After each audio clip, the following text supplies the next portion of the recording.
Okay, it's going to be a review of WWE Saturday Night's main event. This is from Atlanta, Georgia, the State Farm Arena. We got Bill Goldberg's last match, 12,500 in attendance. This is WWE's counter programming to AEW's All In. So the interesting thing was, I thought maybe All In was going to end. I thought the whole point of that show starting early was so everybody can see Saturday Night's main event in its entirety. I think you were able to see the last hour, though. So if you were able to sit through All In live, you were able to see, Goldberg's last match, but you weren't able to see the whole show. But, it's not that big of a deal to me. This is another Saturday Night's main event that, it seems like it's negatively received. I didn't think it was awful, but I think this is one of those shows that everybody could definitely, live without. The important thing is that it's Goldberg's last match, so that makes it historic. But I'll get to Billy Boy Goldberg in a second. Let's get right down to the show. We got Randy Orton taking on Drew McIntyre. It goes under 10 minutes. All right, so let me just get the action out of the way. I thought the match was fine. I'm a big fan of Randy and Drew's work. I thought the match was exciting. The crowd was into it. Randy gets his foot up with after, Drew hits the Claymore. He gets the foot on the rope so the referee doesn't count to three. There's tons of, interference from Jelly Roll and Logan Paul. And, Drew takes his eye off the ball and, Randy's able to hit an RKO. So Randy's able to beat Drew McIntyre under 10 minutes. It makes Drew look like shit. I think the Drew McIntyre fans are the ones that, would say, would argue against this match. I mean, it's just not that satisfying of a match. But, it was good while it lasted. But, Randy is out there with Jelly Roll, the country singer, the pop singer. And then, Drew is out there with Logan. The Drew and Logan combination just, it seems awkward to me. It seems odd. And Randy and Jelly Roll just seems forced. I think I think you got to look at it like this. I think WWE, they're trying to fill, they're trying to have like a WrestleMania like SummerSlam, 2 nights in a row. I think it's going to be difficult. I think they feel the need to, empty the celebrity basket, especially with Logan. I think that the positive thing I could say about the Logan in this situation is it kind of gives him like a wrestler's identity. He was actually, talking shit to Jelly Roll saying, you don't belong here. You're not a wrestler. And, that's kind of been like Logan's, that's his gimmick, is that he's not a wrestler, that he's like a celebrity YouTube sensation, pop icon, that type of thing. So it really does kind of, it puts Logan in that comfort zone of actually being, one of the WWE, talents, which is a good thing. So if you can look at it that way, I think it's good for Logan. But overall, I'm not excited about the SummerSlam match. I mean, this is really not why we watch. To see, a Jelly Roll, a fat country singer in a SummerSlam match. I mean, it sounds like a nightmare, but I understand it. I understand this will bring some, much needed attention to SummerSlam.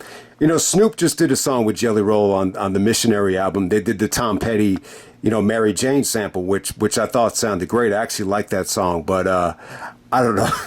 I never really thought like he was actually gonna, start wrestling. So it's a little bit weird to me. But yeah, lots of shenanigans, lots of interference. Jelly Roll actually does push Logan Paul down, and I mean it wasn't the worst thing in the world. And then Randy, says, "I got 2 words for you: SummerSlam." So a far cry from when Randy Orton shocked the world in 2004, right? So there we go with that. Next up, we have Solo Sikoa taking on Jimmy Uso. This is probably the match of the night. I really wasn't looking forward to it. You know how I kind of feel about the Bloodline? I wasn't like a huge WCW fan, but, going back and watching, the old stuff and the documentaries, it really feels like this is the phase of the Bloodline that you could really compare it to like the NWO stuff with all the denominations of it, with like NWO Wolfpack and, the NWO oversaturation. It definitely does feel like that. I thought Solo and Jimmy was good, though. I thought Jimmy looked good. I mean, the reaction for a lot of his big moves, he got a huge holy shit chant when he did the, the twisting, I don't know what it was. It was like a twisting leg drop off the top rope onto the outside. And there was a huge holy shit chant. and they just edited it out with just, blanks, just dead audio. It was fucking frustrating. That's one of the bad things about this show is there's way too many commercial breaks. There's no flow. There's no rhythm. There was too many video packages, too many plug-in of celebrities. Yeah, this show just didn't hit for me because of that. But if you could look past that, I thought this was the match of the night.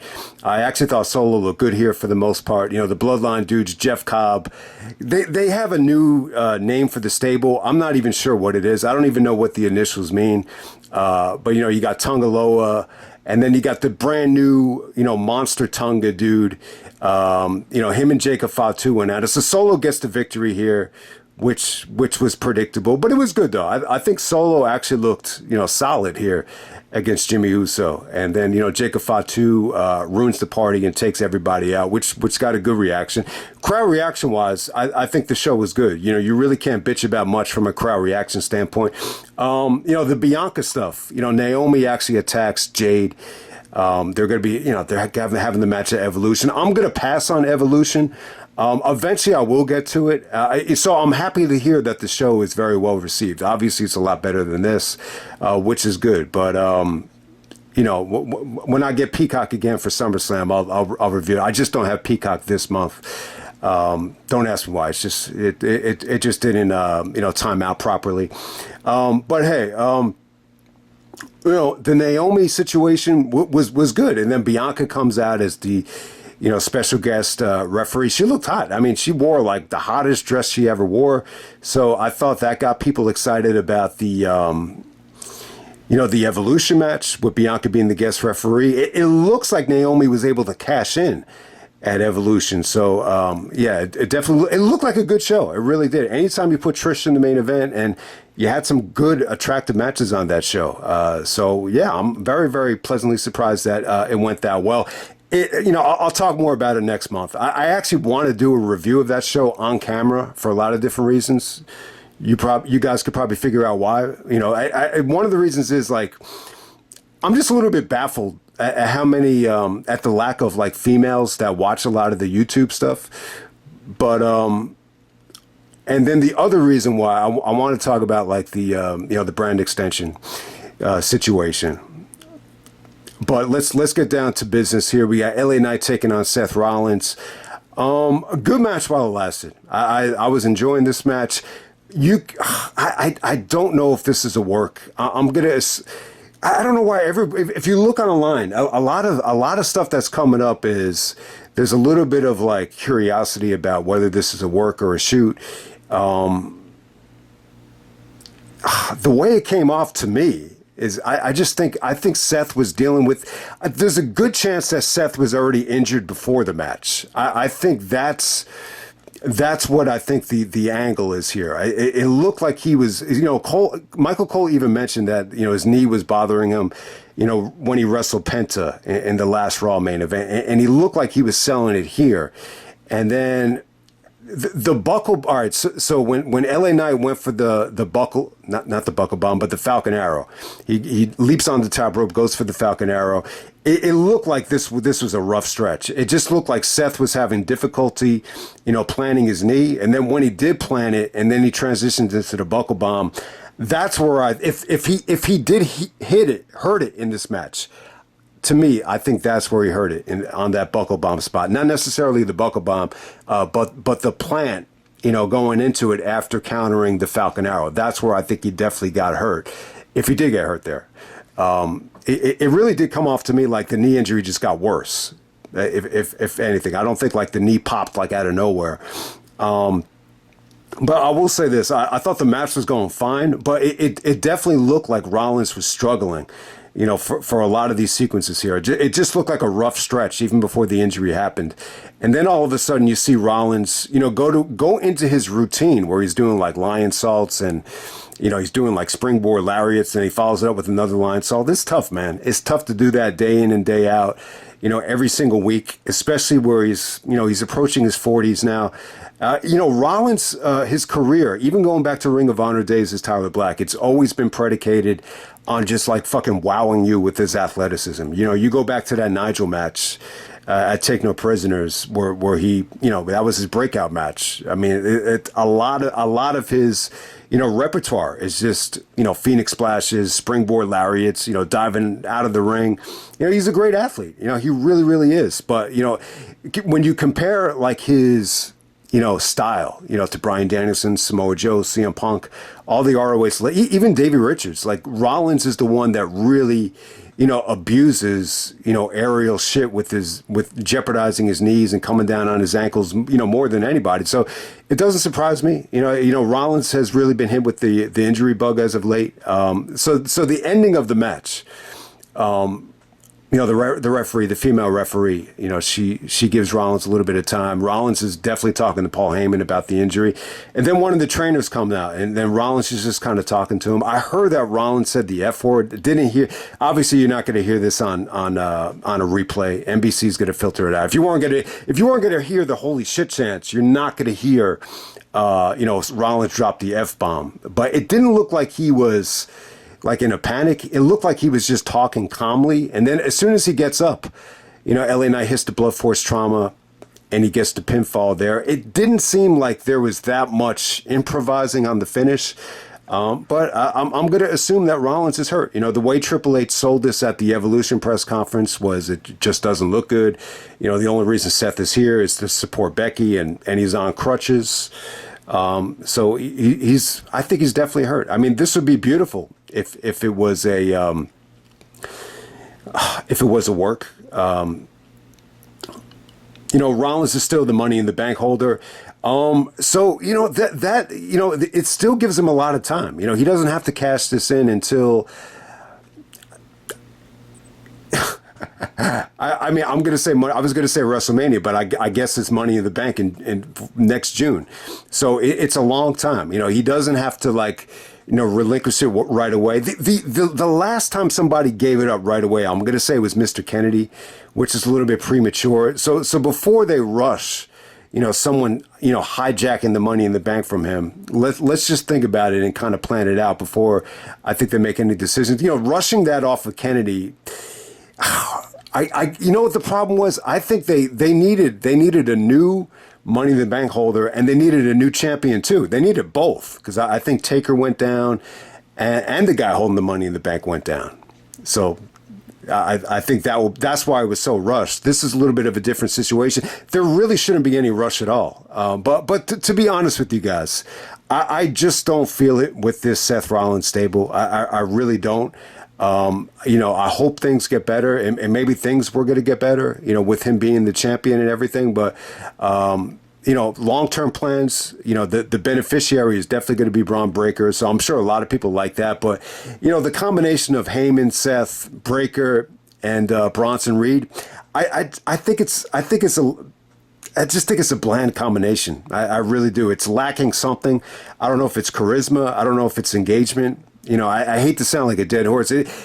Almost compared to the Death Riders stable a little bit. But, LA Knight goes over. He looked a little bit like deflated that the match ended that way. All right, we're going to move on to Gunther taking on Goldberg. They've been building this up since Bad Blood, last October, where Gunther talking shit to Goldberg's son. And, I think Gunther did a good job. I mean, it really seemed convincing. I'll give Goldberg credit, though. I think he worked really well with Gunther behind the scenes. And, they delivered a lot of engaging promos. And you could legitimately, feel like Goldberg, felt disrespected by Gunther. So I thought the build was actually underrated, for the most part. This is going to be Goldberg's last match in Atlanta, WCW territory. This is where he won the belt from Hogan in 1998. The same city, not exactly the same venue. This is not the Georgia Dome, obviously. But, Goldberg's entrance was awesome, though. He comes out with, his son, all these guys that, he's friends with. I don't know who everybody was there. The only guy that I recognized was Josh Barnett. So that might have been the first time we got to see Josh Barnett on, WWE TV. I didn't think the match was bad. I thought it was okay. I don't think it was horrible. Couple of things, the two things going against this match. I definitely think Goldberg looks old. His body definitely looks a little bit broken down, especially if you compare it to his big comeback match against Brock in 2016, where he shocked the world and took the title from him in like a minute. I thought he looked awesome around that time. So his body has definitely deteriorated. He's selling a knee injury. I'm not sure if it's tendonitis or it's just the knee brace and the bad knees. It definitely hurt the match. He just wasn't moving that well. Positive side is, this might have been one of the longer Goldberg matches ever. And it didn't feel like it dragged. It felt like it was acceptable. And Goldberg busted his ass. Like, he didn't phone it in. He tried to spear Gunther through the barricade and he missed.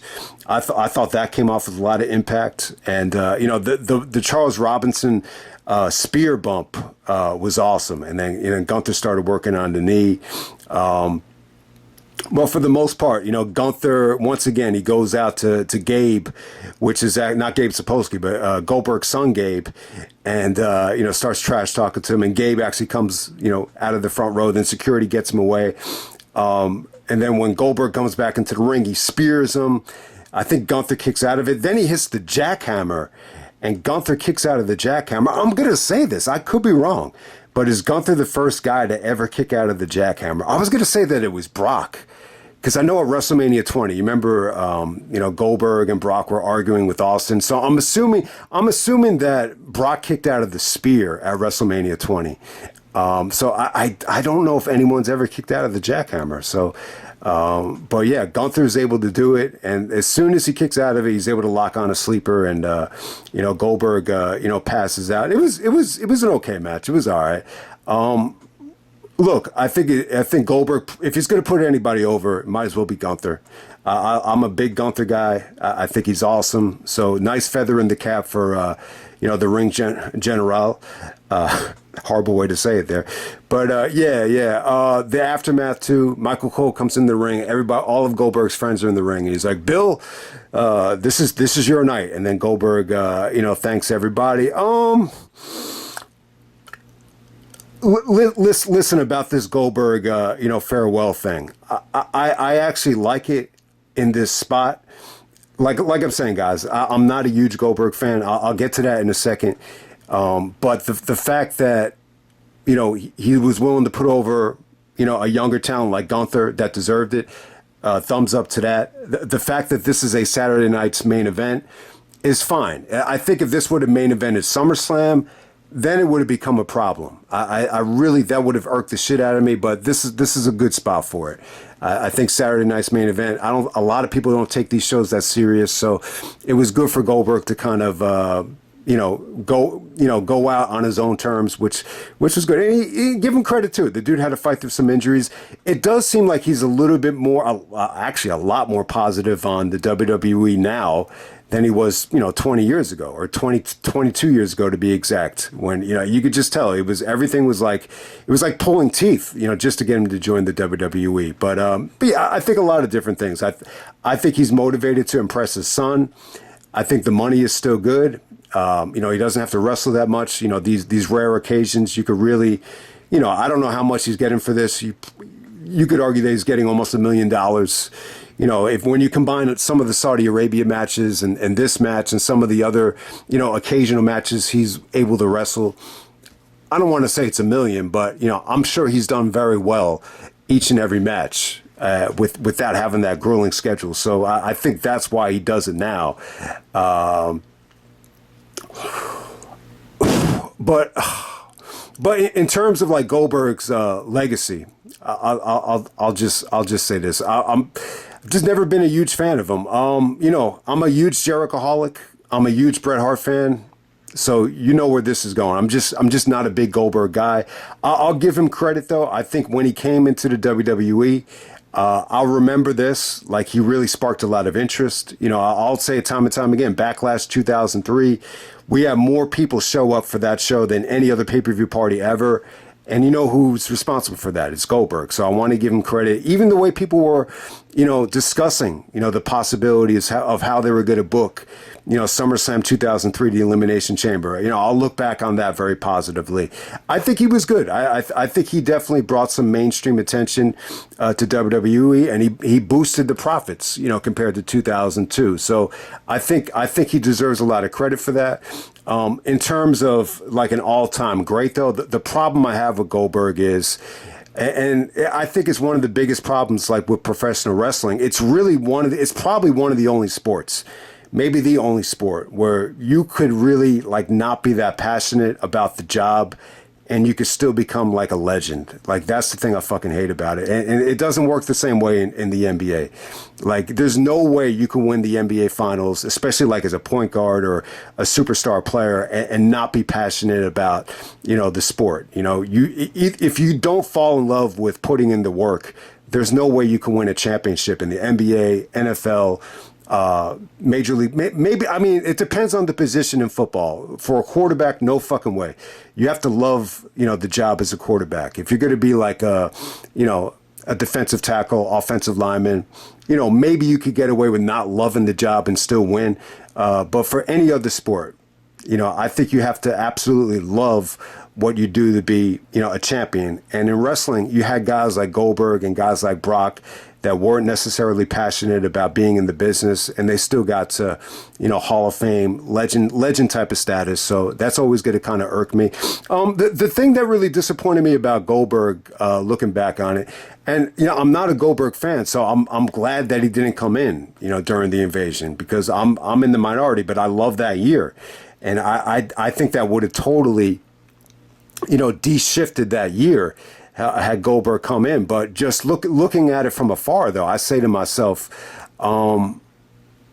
this, like, he wasn't willing to wrestle, when he was in his prime. Like, he didn't want to come in, in 2001, he didn't come in, 2002, he didn't come in.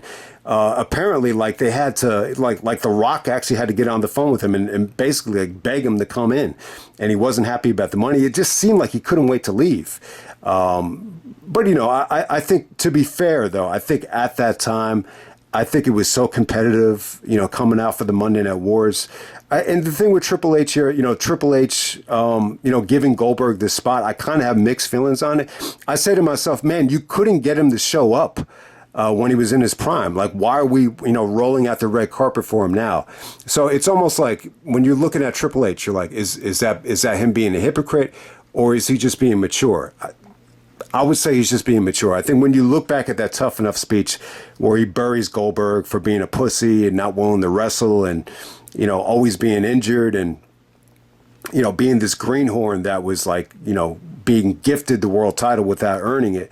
I just think there was probably a lot of bitterness there at the way it was done. But I think over time, I think Triple H has definitely matured, and I just think he could appreciate Goldberg's impact a lot more now when you look back on it. So it's definitely an interesting debate. But I look back on Goldberg and just say to myself, man, like he just missed out on so much good stuff. I mean, he really did. I mean, think about how many dream matches, people wanted to see Goldberg in, and eventually he got some of them in. But still, you could still really argue that the biggest match of them all never happened. And Austin was critical too. He said, in 2001, that's when Goldberg should have jumped in. Like, that was the time to do it. But I think a lot of people blame the WWE more than Goldberg because they weren't willing to spend the money to buy him out of his contract. The argument is you could have made the money back with an Austin Goldberg main event, and that would have solved that problem, but they never really did it. Okay, now we're moving on to Monday Night Raw. This is actually from Birmingham, Alabama, which definitely timed out right for Seth Rollins to go get checked up with Triple H's good friend, Dr. James Andrews. But yeah, this was July 14th, 2025.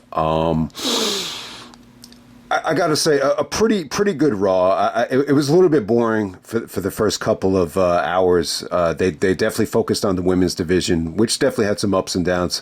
The highlight would be the Lyra and Bayley 2 out of 3 falls match. Get to that in a second. So you actually open up the show with Naomi coming out with the caution outfit. There's actually a black guy in the crowd who was actually wearing the same outfit too, really supporting Naomi. So I thought it was good. Naomi, she seems like she's really, hitting her stride as a heel. Definitely, it seems a little bit more natural, than in the beginning. So that was good. Naomi, surprisingly, she ends up cashing in on, Rhea Ripley and Io Sky. So I guess I didn't see the ending of Rio and Io Sky and Rhea Ripley from Evolution. They did a really good job of selling the match, though. Even Adam Pearce came out and said, that match was magic. So good for them. Obviously, I think Evolution. It seems like they really hit a home run. I think they did a good job of. Just looking at the card, it seems to me like they did a really good job of putting, women together that could actually deliver. I think they put all the weak links in the battle royal. So the results are you got a great show. It seems like the main event between Rhea and Io was one of the best matches of the year. I mean, look, it was a loaded weekend. It was a really loaded weekend. But Naomi cashed in. Obviously, and Rhea comes out, and then Io Sky comes out, and they both want a rematch. And it wasn't a great promo. I mean, it was a little bit awkward. I would definitely say. Once Io started talking, Naomi was kind of very disrespectful, almost like, I don't understand what you're saying. Then Pierce comes out. And he just makes it a triple threat at SummerSlam. Not crazy about the triple threat scenario, but it was a little bit surprising that they had Naomi cash in on that championship right there. I don't really. So if you got to see Evolution, I'm just a little bit curious. Did the cash in take away from the match at all? I'd have to go back and watch it to really evaluate it. But next up, you actually had the Judgment Day of Raquel and Roxanne. Defeating the Kabuki Warriors, which was okay. I wasn't crazy about the match. It wasn't bad though. They're using this finish a lot. They used it at Saturday night's main event with Solo's match. Raquel actually puts her boot up so Roxanne could get more pressure on the pin. So they used that finish again. You saw a lot of vignettes backstage with Dominic, still selling the injury, and AJ's playing this role now where he's got his eye on Dominic, so it's okay. I think it seems like AJ really is going to go out of his way and just have one last great match with Dominic. Not crazy about that spot for AJ, but if you want to argue that this is his role at this stage. That's fine, man. But Lyra, Valkyria, and Bayley, 2 out of 3 falls. Very good match. Very good match. The argument. All right, so it was good. I mean, it was definitely good. I'll say this. I think a 2 out of 3 falls match on television, whether it's on Raw, whether it's on SmackDown, in this climate, it's a difficult sell. It's difficult to pull off. I think they did the best job that they could. They go about 20 minutes. Lyra actually wins 2-1. I thought the ending was beautiful. There was a beautiful sunset flip, I think, from Bayley into Lyra, where Lyra actually bounces on her head on the steel steps. The submission, Bayley was actually doing like a crossface, and Bayley was doing the crossface, and Lyra got her foot on the rope, to kind of, Bayley did it. Yeah, she actually used her foot, Angle Benoit style, to keep her away from the rope, and then Lyra was able to counter it and to hit a Death Valley driver for the finish. So the finish was great, and the fans were very disrespectful too. I mean, no, very respectful. Excuse me. Like they, you could definitely feel it in the crowd. That it was definitely not a match necessarily designed for television, but they kept the crowd each and every step of the way, which is difficult to do in a 2 out of 3 falls match. But Lyra goes over, and Bayley was kind of like bitchy to her backstage. She was basically saying just stay out of my way. So it's more of a heelish. It feels like Bayley's going to turn heel, but we're going to get Lyra and Becky again at SummerSlam, which I'm not crazy about. I feel like we've seen it a lot, but if you want to argue to me that it deserves a rubber match, then that's fine. All right, Nikki Bella and Chelsea Green, definitely the weakest thing on the show. Some of the fans kind of turned on Nikki here. There was a lot of support for Chelsea. Nikki goes over with the help of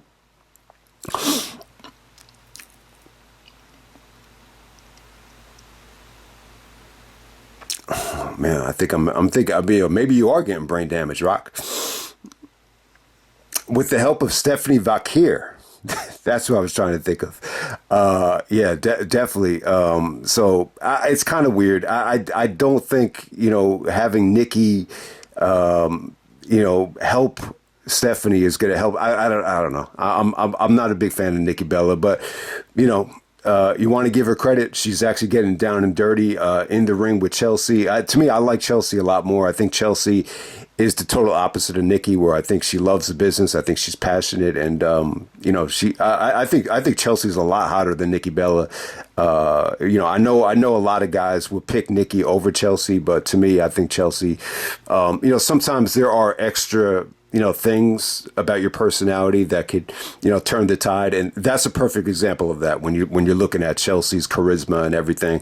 I just think she's, she seems a lot more fun to date than Nikki Bella, to be honest with you. But yeah, it didn't seem like the match was that well received. I think it was okay. I didn't think it was like horrible, but I think the way the booking of the way it ended is why it's being so negatively received. And then, so Gunther comes out and he's bragging about beating Bill Goldberg. And then Paul Heyman comes out and, trying to market Bron Breakker as the #1 contender. And, Gunther just seems kind of bored by Heyman. Says, I'm not really interested in what you have to say. So I'm just going to go watch this Gauntlet, from on top of the rafters. Or in the VIP section. Gunther looked bored as hell throughout this whole match. I hate to say it. But on to the match, though. I mean, look, give Bron Breakker a lot of credit. They really pushed the fact hard that he was going to win this thing. In terms of Seth's injury, it seems like it's legit.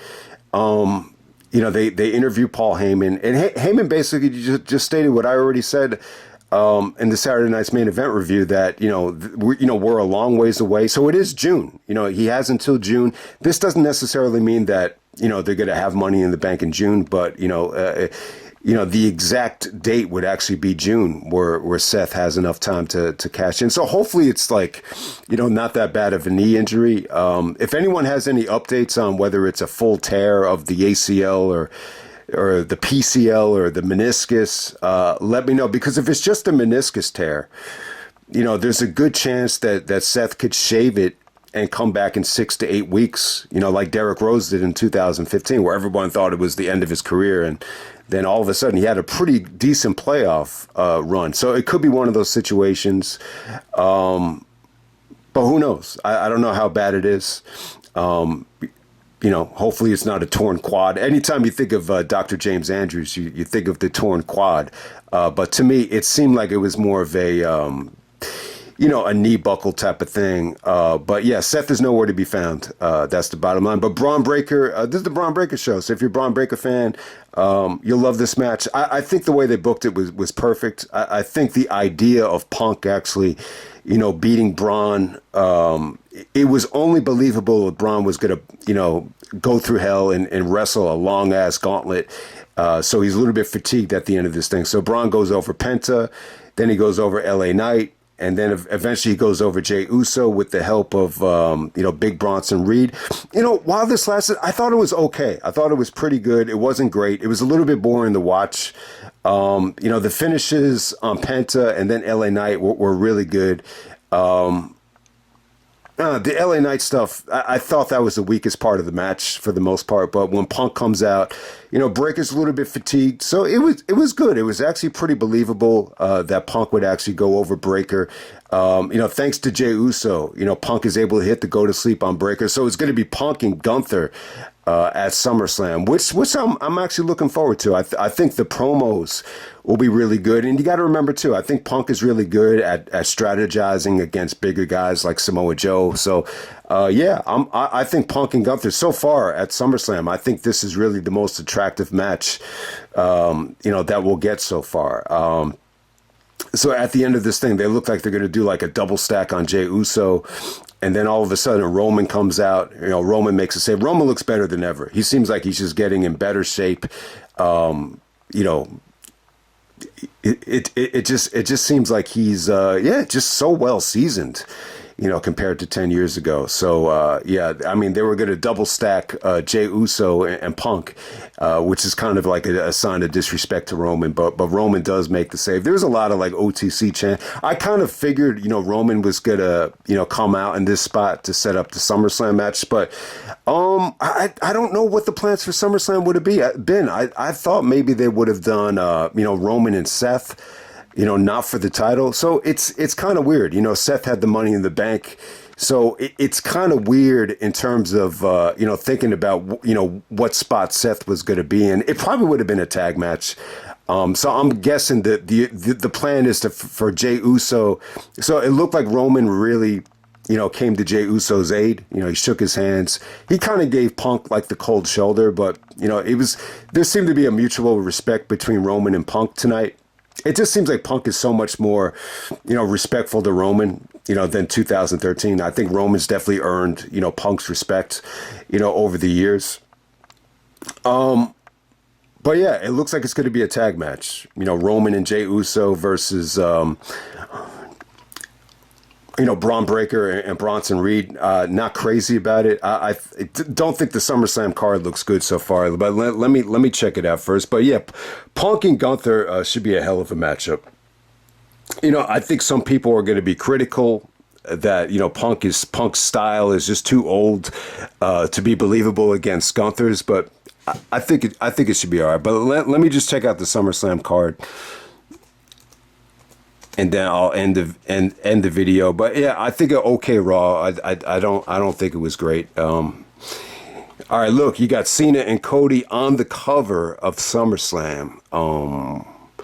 So what's been announced so far? All right, so we have Cena and Cody. Let me just say this about Cena and Cody. I just think Cena really needs to train hard for this. Look, I know he's doing a lot of movies. He's filming a lot of. I actually saw the Amazon Prime movie where he plays the president. I thought it had some good moments, but overall, I wouldn't recommend watching it. But yeah, I just think Cena really needs to lock in and focus. I'm not saying the whole month, but at least Cena needs to give himself at least a week, to get ready for this match, because it needs to be a much better match. You got to remember, the match with Cody was not well received. But it should be interesting to see how they book it. It really should be. I don't think we have to worry about Money in the Bank for a long time, so that's a good thing. So hopefully we get a nice, solid finish. Tiffany Stratton versus Jade. Yeah, you knew they were going to go back to this, so I think it should be a hell of a like spectacle to watch. I just don't think it's going to be a good match, but. I think the whole Naomi thing, it seems like we're kind of past that. So it should be fun to watch. Randy Orton and Jelly Roll versus Drew McIntyre and Logan Paul. I could definitely see people not being excited about it, but you still have some good workers in the match.